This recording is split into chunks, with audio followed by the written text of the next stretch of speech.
महिलाएं हैं, मेरी बहनें हैं, मेरे भाई लोग हैं, मैं इनसे पूछना चाहता हूं, आपके बच्चे ने आपको खड़ा होकर पूछा कि इस देश में मैं कौन हूं, मेरा इतिहास क्या है, मेरे दोस्त कौन है, मेरे दुश्मन कौन से, मेरे को कौन से मार्ग से जाना चाहिए, कौन सी किताब दोगे उसके हाथ में? आप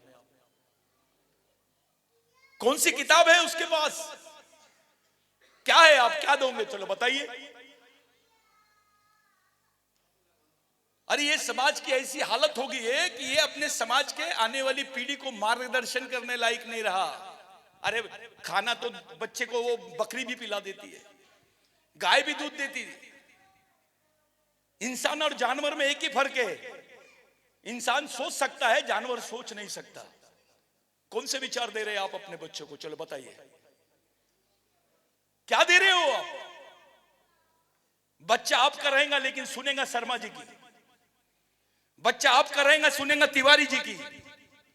कुत्ते जैसी हालत हो जाएंगी आपके बच्चों की।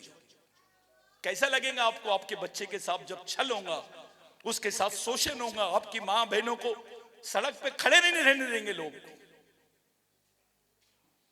मध्य प्रदेश में एक घर छोड़ के दूसरा घर आदिवासियों का मजदूर है, सच है।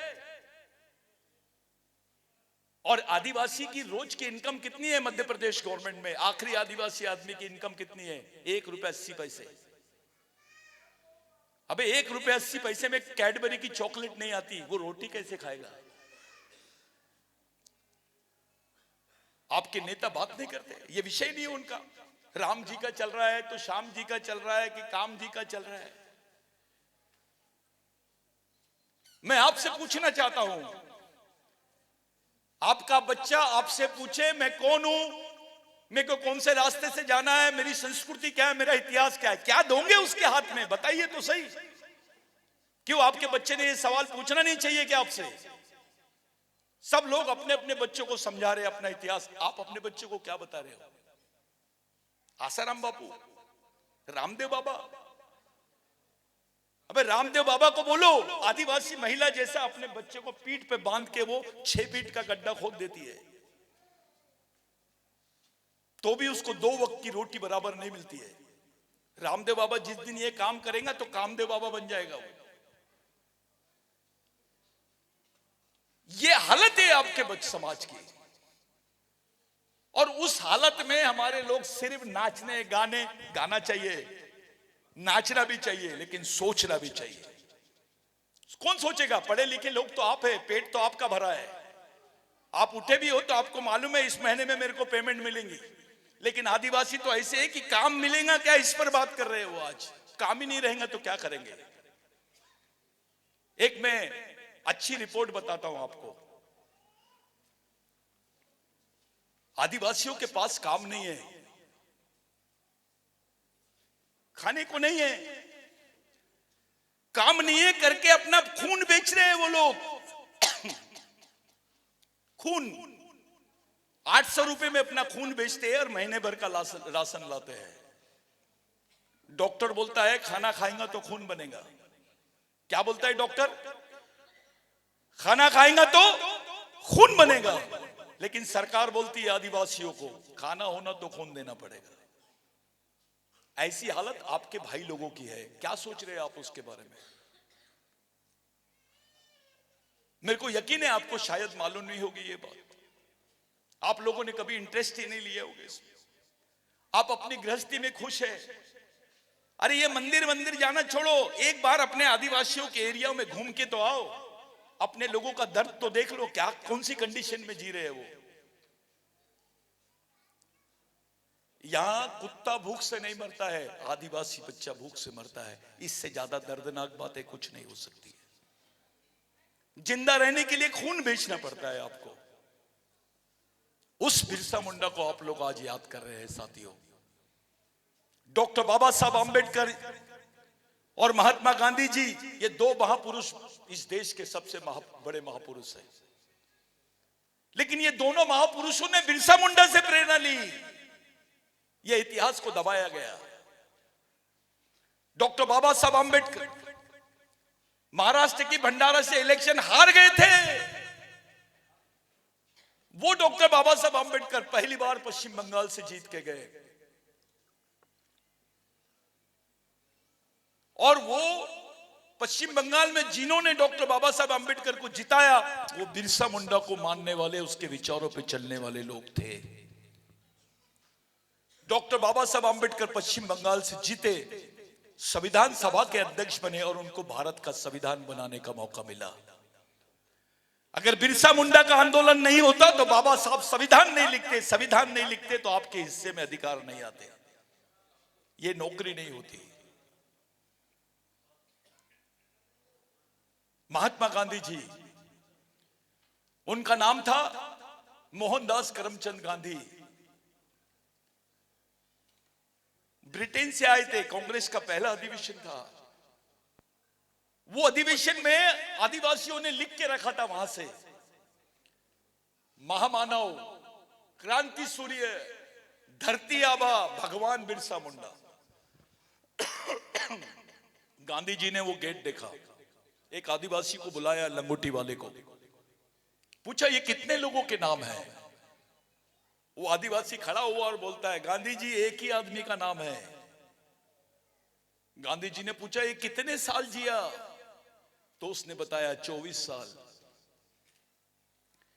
ये क्या चाहते थे, तो उसने अपनी भाषा में बताया, मोड़ा गाज बोल माउस, हमारे गोंडी में बोलते हैं उसको मावा नाटे मावा राज, हमारे गांव में हमारा राज। जब ये गांधी को पता चला कि ये विचारधारा तो देश को आजादी दिला सकती है, गांधी जी ने कोट टाई उतारा, बिरसा मुंडा की जैसी लंगोटी पहना और इस देश में भारत छोड़ो आंदोलन की नींव रखी।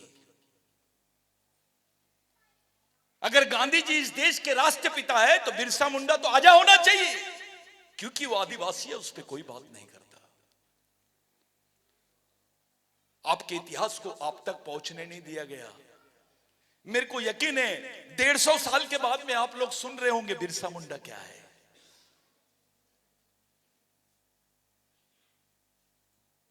ये दोनों महापुरुषों ने बिरसा मुंडा से प्रेरणा ली है, और आदिवासियों को ही नहीं समझ रहा बिरसा मुंडा कौन है।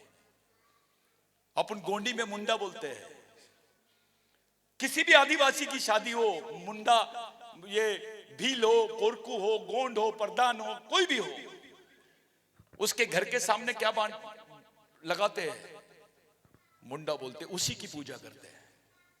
ये संस्कृति का एक बहुत बड़ा ये है। साथियों,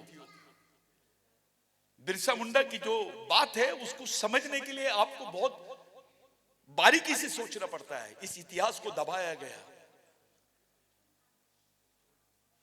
सब लोग हंसते थे कि आदिवासी लोग मव्वे की दारू इसलिए दारू पीते हैं करके मव्वे की झाड़ की पूजा करते हैं। आदिवासी लोग मव्वे की दारू पीते हैं इसलिए मव्वे की झाड़ की पूजा करते हैं। बिरसा मुंडा ने साबित किया, जब गेहूं नहीं उगता था, जब चावल नहीं उगता था, तो हमारे लोग उसको इरुक बोलते गोंडी में, उसकी रोटियां बना के खाते थे, उसी के भरोसे मानव जीवन जीता था। उस 10,000 साल की जो हमारी संस्कृति है, 10,000 साल से आज तक आदिवासी आदमी मव्वे के झाड़ को अपना पेन बोलता है। ये ममता, इधर आओ, ये लड़की गाना गा रही थी, सब लोग सुन रहे थे। आओ आओ, आप डरो मत। इसने गाना गाई और बोल दी, फड़ा पेन था, आपने बोले सेवा सेवा, ठीक है। हिंदी में क्या बोलते फड़ा पेन को? कैसा?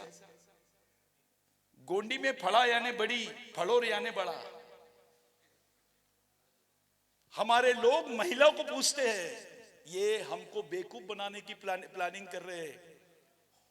फड़ोर पेन नहीं बोला किसी ने, फड़ा पेन ही बोला है। फड़ा पेन यानी बड़ी देव। विश्व के जितने धर्म हैं, चाहे क्रिश्चियन धर्म हो, हिंदू धर्म हो, बौद्ध धर्म हो, सब पुरुषों ने बनाया है, लेकिन आदिवासी संस्कृति की निर्माता महिला है, इसलिए फड़ा पेन बोलते हैं। और पेन यानी भगवान नहीं होता। पेन यानी देव नहीं होता, उससे भी बड़ा होता है। पेन बहुत बड़ी टर्मिनोलॉजी है, बहुत बड़ा शब्द है। 20,000 साल पहले का शब्द है। बिरसा मुंडा ने बोला था, आदिवासी इस देश का मूल मालिक है और इस जमीन पे उसका जो अस्तित्व है भगवान से भी पहले है। यानी भगवान बाद में आया, आदिवासी पहले आया। तो अभी जो फड़ा पेन बोलेंगे, बड़ा देव नहीं बोलना उसको। पेन बहुत बड़ी चीज है, कोई देव वेव नहीं है ये। अपन जो बोलते हैं बच्चों, पेन पेन के यानी जो अपने देव होते हैं वो, लेकिन पेन बहुत बड़ी चीज है। इंग्लिश में पेन यानी कलम होती है, लेकिन पेन का मतलब बहुत बड़ा होता है। इसको छोटा बनाने की कोशिश करते हैं। हमारे लोगों ने लिंगो को धर्म गुरु बना दिया। वे वो साइंटिस्ट था, उसने बताया कि शादी सम और विषम में होंगी तो बच्चे अपंग पैदा नहीं होंगे। ये बस ब्लड एस्ट्रोलॉजी बोलते हैं। एस्ट्रोलॉजी यानी क्या? भविष्यवाणी। लेकिन ब्लड की जेनेटिक एस्ट्रोलॉजी जिसने बताया उसका नाम है लिंगो। लिंगो इंडिया में पैदा हुआ, कहां पैदा हुआ, कहां मरा, कोई नहीं बताता, बस लिंगो के नाम लेते हैं। उसका अस्तित्व अफ्रीका में भी मिलता है, ऑस्ट्रेलिया में भी मिलता है। हमारी जो संस्कृति है वो मातृ सत्तक पद्धति की संस्कृति है। धर्म जो है ये पितृ सत्तक है। हमारे यहां मदर का और महिलाओं का स्थान बहुत बड़ा है, उसका भगवान से भी बड़ा स्थान है। और जिनका स्थान भगवान से बड़ा है